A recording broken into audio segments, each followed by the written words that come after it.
Shalom, Cosmic Family. The Cosmic Magician is presenting the second part of Descended from a Serpent. If you are new to my channel, welcome, brethren.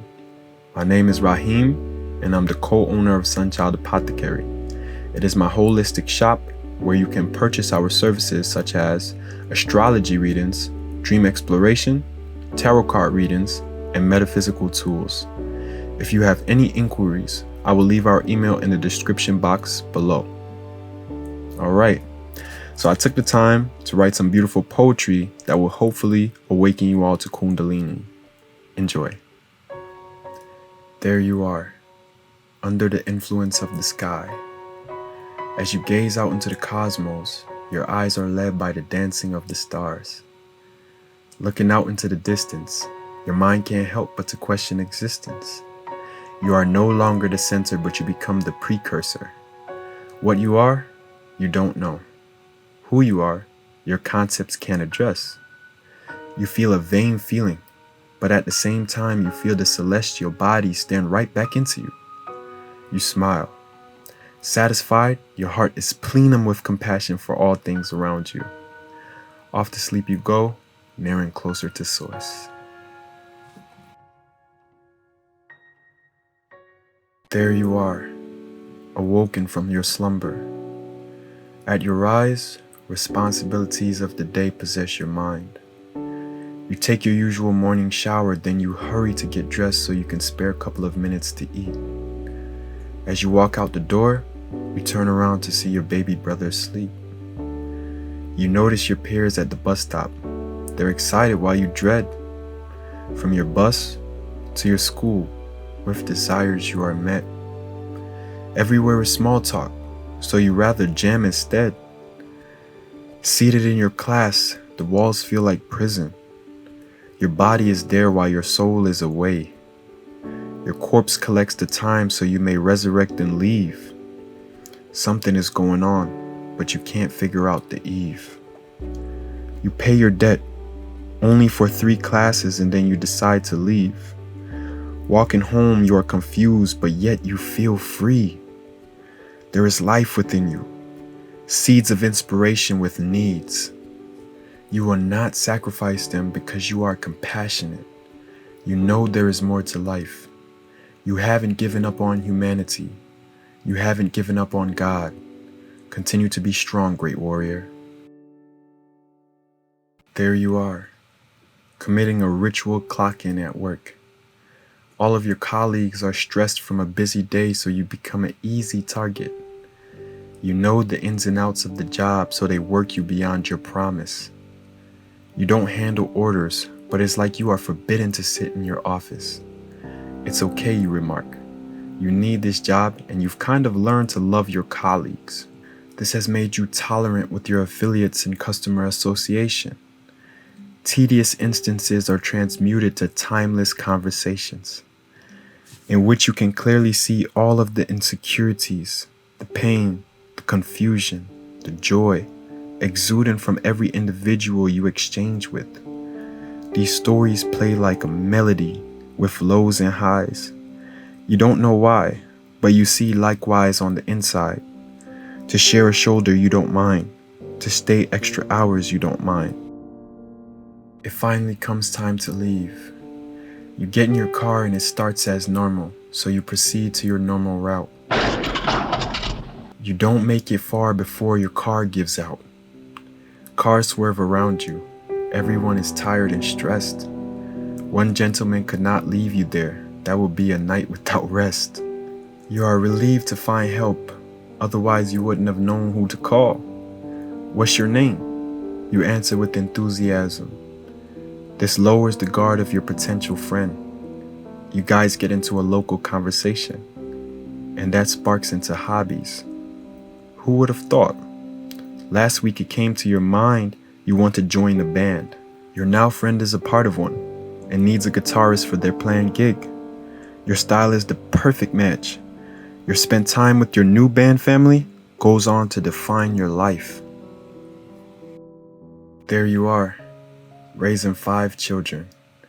They are your kin, but yet they are all different. You don't really have the most support. But that's what makes you a strong woman. You have every reason to be bitter, yet your heart remains a soft cushion. You are not raised with the most guidance. You are not raised with the most love. But your innocence can be seen through all of your children. You did what you could to make sure they were safe. You did what you could while having to find the energy to do it all again the next day. Your days with your children were not always the most peaceful. Your days with our Father was not the most convincing, yet you maintained. Every day you wake up, you know your reason for smiling. That is because your children is thriving. As they have now all grown up, you are proud because of the individuals they have become. They have each paved paths for themselves. They will continue your legacy. They will seed the seeds that you didn't get to seed. In us and our children, you see hope. There you are, tugging away at the chew toy tightly gripped in the jaw of your furry friend. Throw after throw, she returns in splendor as if each time were a totally new experience. You stop to treat her to a scrumptious bacon treat. You rub her in silence, watching as she embraces your love. She doesn't care what you look like. She doesn't care what you drive. All she cares is that you're alive. Her unconditional love is one of a kind. Her unconditional love is that you can't buy. You notice that. You value every moment that you spend with her. You value everything that is wrong with her. You realize that she understands your language not by words, not by habit, not by hand signs, but your love language. There you are, in meditation. Your lungs fill up with the life of air. As you start to focus on your breath, you control it like calm waters at sea. With every passing wave, your body finds more calm. Each moment becomes like an eternity. You can feel the warm chi traveling with no destination through your body. You are enveloped by pure consciousness. Your body still like a temple. Shakti descends where you are. Playful as she is, she brings sensations of calm and euphoric feelings to caress you.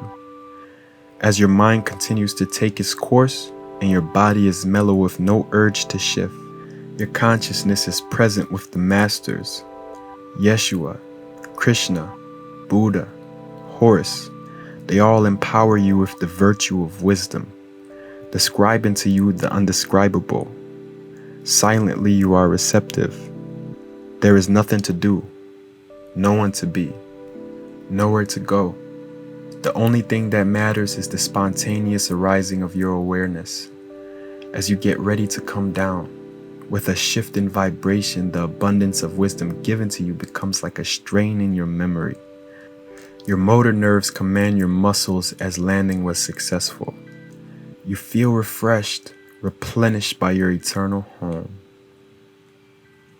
There you are, all watching this like little children, beautiful in your own rights, feeling different in your own ways. Some of you may be in awe, some of you may be inspired, some of you may be confused as to why I chose to write this in the first place. All of your feelings are earnestly valid. We are all asking the same questions deep down. We all desire the same things deep down.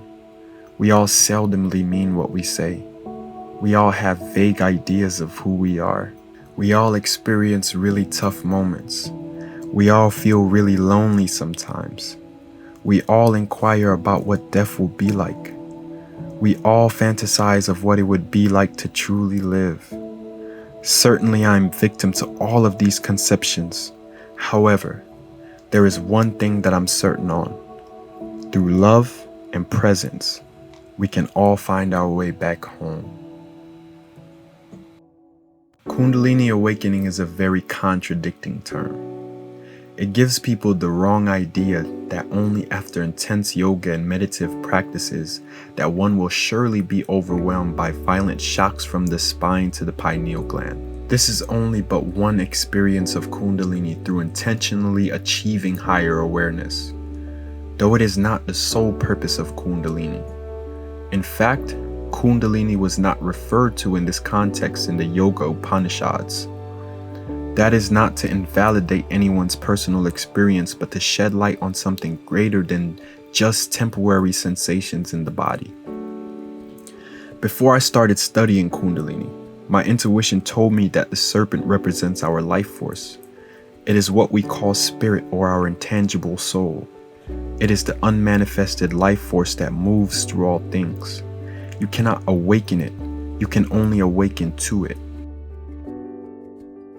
In my last video, I made a mistake of not clarifying that the seventh chakra is actually not a chakra, but it represents enlightenment, or the act of awakening to one's true nature. In the Eastern system relating to Kundalini, there are only 6 chakras because as you intentionally raise your life force energy through these centers of the body, then enlightenment is achieved. What some of you may not understand is that naturally through any experience, significant or insignificant, you may awaken to Kundalini. If you were like me, then you thought awakening Kundalini would turn you into some sort of demigod. That was because I was infatuated by the hype around Kundalini than the actual purpose. After gaining understanding of the actual purpose of Kundalini, my intention for practicing yoga has become about creating peace in my mind, improving my health, and being a good example to others so I can inspire them to do the same. That is it.